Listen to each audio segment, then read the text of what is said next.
Merci de nous suivre sur notre chaîne YouTube Science au rendez-vous.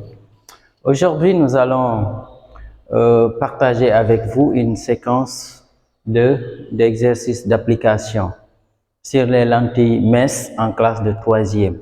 Nous allons prendre deux exercices types. L'exercice 1 pour les lentilles convergentes et un exercice 2 pour lentilles divergentes. Suivez avec nous et vous allez comprendre. Ne ratez pas la vidéo. Nous avons l'exercice qui est là avec nous et nous allons lire ensemble et nous allons traiter l'exercice. Un objet lumineux AB de 2 cm de hauteur est placé perpendiculairement à l'axe optique principal d'une lentille convergente de centre optique O et de distance focale 2 cm. Le point A est sur l'axe optique principal à 5 cm de O. Première question, construis l'image A'B' de AB donnée par la lentille. Et la deuxième question, donne les caractéristiques de l'image A'B' donnée par la lentille AB. Et troisième question, nous avons petit a, détermine graphiquement la grandeur de l'image A'B' et calcule le grandissement. Et enfin, petit b, calcule la vergence de cette lentille. Nous sommes là devant un exercice et il y a des éléments importants à souligner ici. On nous parle, ici il s'agit d'une lentille convergente. Et au niveau des informations, on nous a donné la distance focale, on nous a donné un peu la distance où l'objet est placé et la position également de l'objet. Donc, toutes ces informations sont très utiles. Ce qui reste tout simplement, c'est de pouvoir un peu exploiter et corriger sans difficulté majeure. Donc là, on va faire le corriger ensemble. Très bien.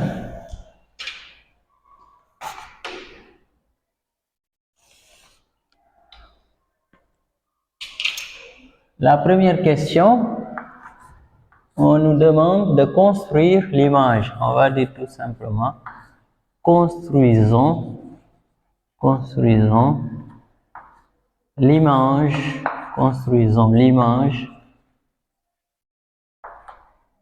A'B'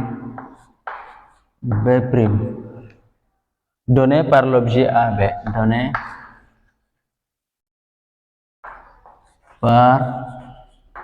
par l'objet AB, donné par l'objet AB,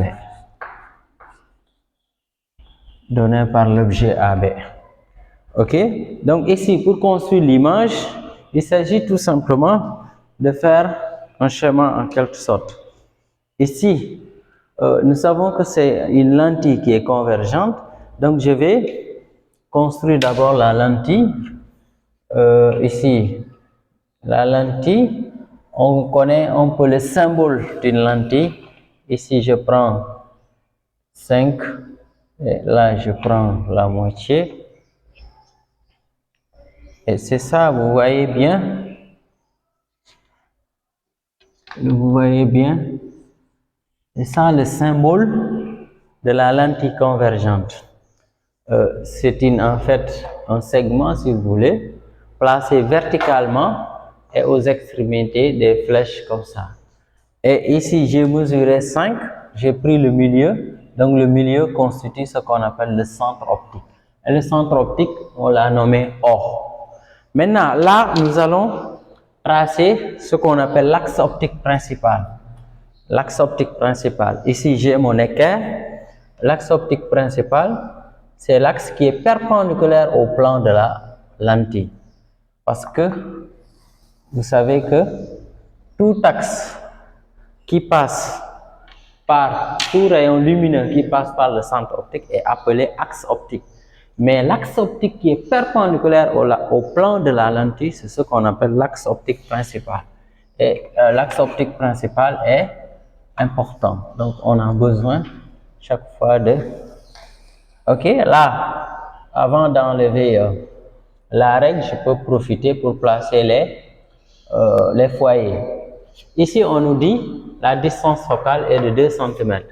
Donc, distance focale, ce n'est rien d'autre la distance entre le centre optique et le foyer image. Donc, ici, c'est 2. Ici également 2. Les deux foyers sont symétriques. Là, ici, on a ici F'. C'est une lentille convergente. Ici, nous avons F. F', c'est ce qu'on appelle le foyer image. F, c'est ce qu'on appelle le foyer objet. Or, ici, c'est le centre optique. La distance qui sépare le centre optique et le foyer image, c'est ce qu'on appelle la distance focale. Et ici, on nous a dit 2 cm. Donc, je considère ici, nous avons 2 cm. OK. Une autre information, on nous dit que le point A est sur l'axe optique principal, à 5 cm de O. O est là, donc je vais mesurer 5 cm pour placer O sur l'axe optique principal. On nous dit également que l'objet AB est placé perpendiculairement sur l'axe optique principal. Ok, donc toutes ces informations-là sont utiles. Là, on a 5 cm, vous voyez bien, nous sommes là, ça tombe un peu juste. Je vais, si vous voulez, je prolonge un tout petit peu. Sinon, je vais enlever un peu le rouge pour que ça soit un peu plus visible. Ok, vous voyez, là, qu'est-ce que j'ai fait? Le point A est là. OA, on peut dire égal 5 cm. Ok, là, qu'est-ce que j'ai fait? L'objet est placé perpendiculairement par rapport à l'axe optique principal. Je prends l'équerre, je pose bien ici pour avoir la perpendiculaire et ici maintenant je trace. La hauteur de l'objet c'est 2 cm. Donc ici je suis à 2, ici à 2, ici chaque fois aussi. Si vous avez un objet, il faut indiquer le sens et le sens est indiqué par des flèches. Donc ici nous avons B, AB, c'est ça l'objet. L'objet AB est là. Il est placé à 5 cm du centre optique principal et sur l'axe optique principal perpendiculairement à l'axe optique principal. Ok, donc ça c'est les éléments, disons, qu'on devait d'abord mettre en place. Le reste maintenant, c'est de construire l'image de l'objet AB. Et pour construire l'image d'un objet, il y a des règles. Et parmi les règles, on peut les rappeler. Il y a une règle qui dit tout rayon lumineux qui passe par le centre optique n'est pas dévié. Donc, ce qui fait que là, je vais tracer à partir de B. Je vais avoir l'image de B. Je respecte cette règle-là qui dit tout rayon lumineux qui passe par le centre optique n'est pas dévié. Et ici, nous avons le rayon lumineux qui est là. Si vous voulez, on peut prolonger. Mais chaque fois que vous voulez prolonger, il faut bien poser la règle. Là, maintenant, nous avons le rayon de là jusqu'à la lentille. On l'appelle le rayon incident. À partir de la lentille maintenant, le rayon est appelé rayon émergent. Ok, donc ça c'est la première règle. Une autre règle qui dit tout rayon lumineux parallèle à l'axe optique principal d'une lentille convergente émerge en passant par le foyer image. Allons-y. Donc ce qui fait que là nous allons juste tracer un rayon qui est parallèle à l'axe optique principal et là, parallèle à l'axe optique principal. Donc là, on a besoin de l'équerre. Ici, on a la perpendiculaire, tout en sachant que si deux droites sont perpendiculaires à une seule droite, sont parallèles. Ici, vous posez bien l'équerre pour avoir la parallèle. Donc ici, très bien. Donc j'ai bien posé mon équerre et là, je trace tout rayon lumineux parallèle à l'axe optique principal. L'axe optique principal est là. Le rayon que je viens de tracer est parallèle à l'axe optique principal. On dit émerge en passant par le foyer image. Le foyer image est là. Donc ça passe. Regardez bien. Ici maintenant, on tient bien la règle et on trace. Vous voyez? Là, je trace. Et si vous voyez ici, les deux rayons lumineux, ici le rayon incident est là, le rayon émergent est là. Les rayons aussi, il est important d'indiquer le sens. Si vous voyez, les deux rayons se coupent ici. Donc ici, nous allons dire tout simplement, nous avons le point ici qui est l'image. B' est là.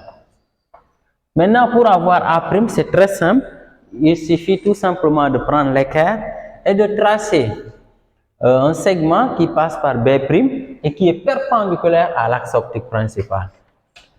Donc nous avons là, très bien. Là, vous voyez, ici, nous avons A' qui est là. A' est là.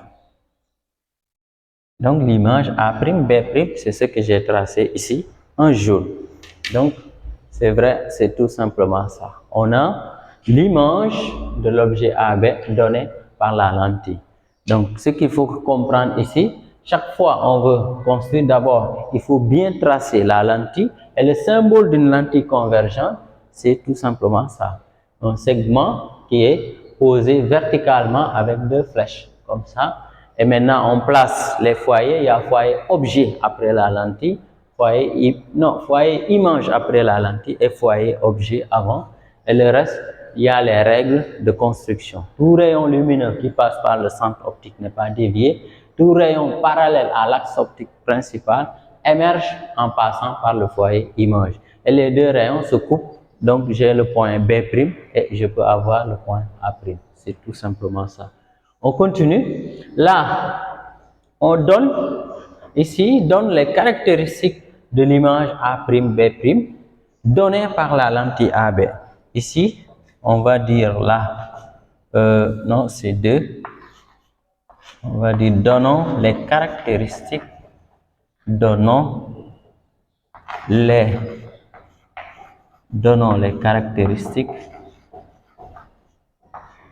les caractéristiques de l'image, donnons les caractéristiques de l'image A', B'. Ok? Les caractéristiques là, quelles sont les caractéristiques? Fondamentalement, il y a 4 caractéristiques. Il y a la nature, il y a la position, il y a le sens et la taille. Ok? Maintenant, ici, moi je préfère en général de donner toutes les caractéristiques d'un seul coup, avec une seule phrase. Pourquoi? Parce que ça nous permet d'être plus rapide et être plus pratique également.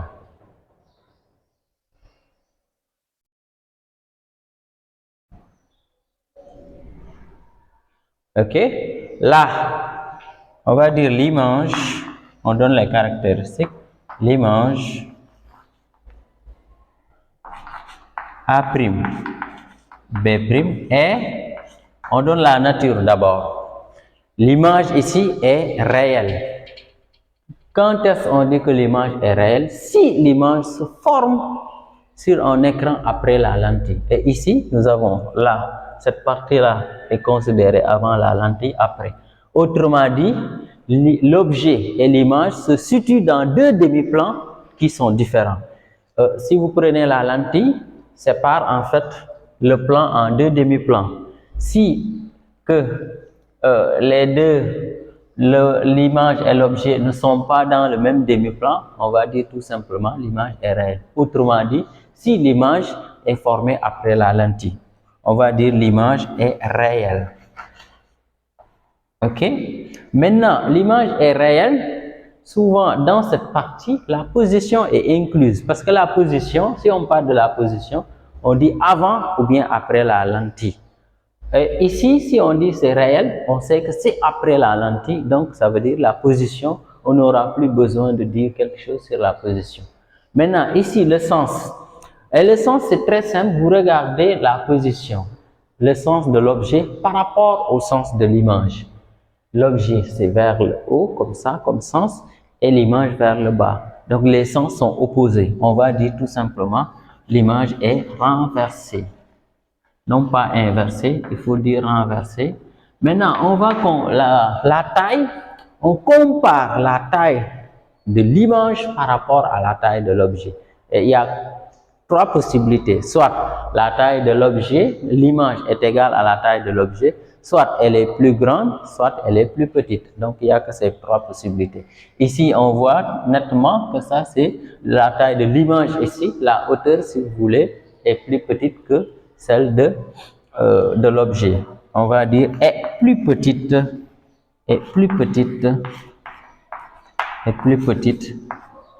que l'objet AB. Et donc, d'une seule phrase, on a donné les caractéristiques. La nature, où on a inclus en même temps la position, le sens, ici maintenant la taille. Donc, ce sont là les caractéristiques. Ok, là maintenant, on nous demande détermine. C'est la question 3. Question 3, petit a. Donc, on calcule, on va dire calculons le grandissement. Calculons le grandissement. Calculons le grandissement. Calculons le grandissement. Ok, le grandissement en général, on peut noter ça G ou bien gamma comme ça. Mais je préfère G ici. À moins que dans un exercice, il peut arriver qu'on vous impose un peu une notation. Dans ce cas, vous pouvez noter ça gamma, mais sinon, je peux noter ça G. Le grandissement, c'est quoi? Le grandissement, c'est la taille de l'image sur la taille de l'objet. L'image ici, c'est A'B', A'B' sur AB qui est l'objet. Maintenant, là, on nous a dit détermine graphiquement la grandeur de l'image. Et qu'est-ce que cela veut dire? Là, on va mesurer. On prend notre règle, on mesure l'image. C'est ça, déterminer graphiquement la grandeur de l'image. Ici, j'ai trouvé 1, 2, 3. J'ai trouvé 1,4. La taille de l'image. Là, je peux dire A'B' égale à 1,4 cm. Maintenant, là, je peux faire application numérique. Je mets AN, 2 points, G, grandissement. Je remplace là, A'B' par sa valeur. Ici, c'est 1,4. La hauteur, c'est 2. On l'avait dit au niveau de l'énoncé. Et là, je calcule. J'ai 1,4. Je divise par 2. Donc, ça me donne 0,7. Donc, ça me donne 0,7. Là, ça me donne G égale à 0,7. Là, supposons si on avait mis ici en centimètres. Ici en centimètres, les centimètres vont se simplifier. Ce qui fait que le grandissement est une grandeur sans unité. Le grandissement est une grandeur sans unité. Là, on va dire tout simplement égale 0,7. Donc, c'est ça le grandissement. Maintenant, la dernière question, le petit b, ici, on nous demande de calculer la vergence. On va dire calculons la vergence. Calculons la vergence. Calculons la vergence. La vergence, en général, on note ça C, mais aussi on peut noter ça V. Donc, je note ça V ou bien C. Donc là, je choisis V. Comment on calcule la vergence? La vergence, c'est l'inverse de la distance focale. Et il faut que la distance focale soit exprimée en mètres. Donc ici, je donne d'abord la formule 1 sur F. La distance focale est notée par F. Ok? La distance focale est notée par F. Là, maintenant, F, c'était égal à combien? F, la distance focale, là, nous avons dit, distance focale, 2 cm. Donc là, 2 cm, je convertis en mètres. Centimètre, décimètre, mètre. Donc, ça donne 0,02 mètres. Et donc là, je peux faire application numérique. Je dis AN, Vergence égale, je mets 1 sur 0,02 et je calcule, je vais prendre la machine, je calcule 1 sur 0,02, 1 sur 0,02, ça me donne 50. Donc ici, la vergence est égale à 50. Ici, l'unité s'appelle dioptrie. Dioptrie, ben, si vous voulez, 50, on peut dire V égale à 50 dioptrie. On peut l'écrire ça en toutes lettres si vous voulez. C'est pour que vous retenez au moins l'unité en tant que telle, 50 dioptrie. Sinon, le symbole, c'est un delta comme ça, un petit delta si vous voulez. Et là, je peux encadrer mon résultat. Et c'est ça qu'on demandait pour cet exercice-là. Donc, c'est pas compliqué. Et on continue avec l'exercice 2.